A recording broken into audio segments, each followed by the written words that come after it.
السلام عليكم. الحمد لله رب العالمين.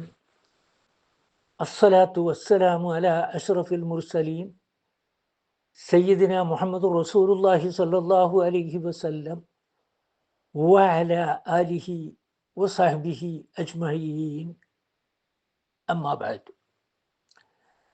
നബി സല്ലല്ലാഹു അലൈഹി വസല്ലം തങ്ങൾക്കും ഖുർആനും സത്യവിശ്വാസികൾക്കും എതിരിൽ കുടില തന്ത്രങ്ങൾ പലതും നടത്തിക്കൊണ്ടിരിക്കുന്ന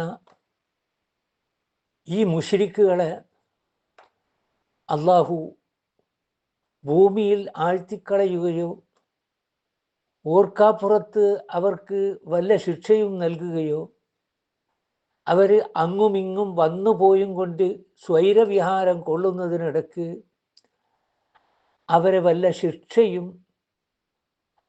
അവർക്ക് പിടിപെടുകയോ ഇങ്ങനെയൊന്നും സംഭവിക്കുകയില്ല എന്നാണോ ഈ മുശ്രിക്കുകളുടെ വിചാരം? ഇവയിൽ എന്തു തന്നെ സംഭവിച്ചാലും അതനുഭവിക്കുകയല്ലാതെ അത് മുടക്കുവാനോ തടുക്കുവാനോ അവർക്ക് സാധ്യമല്ല.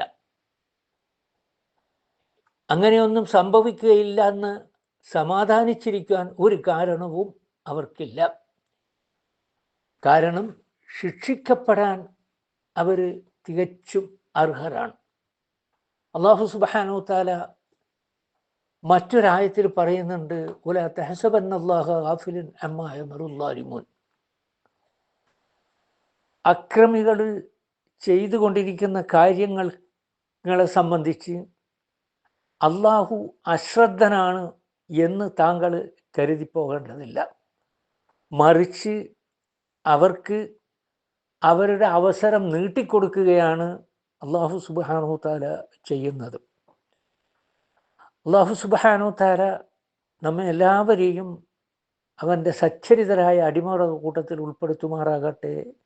വാഖിറു ദഅ്വാനാ അനിൽ ഹംദുലില്ലാഹി റബ്ബിൽ ആലമീൻ. അസ്സലാമു അലൈക്കും.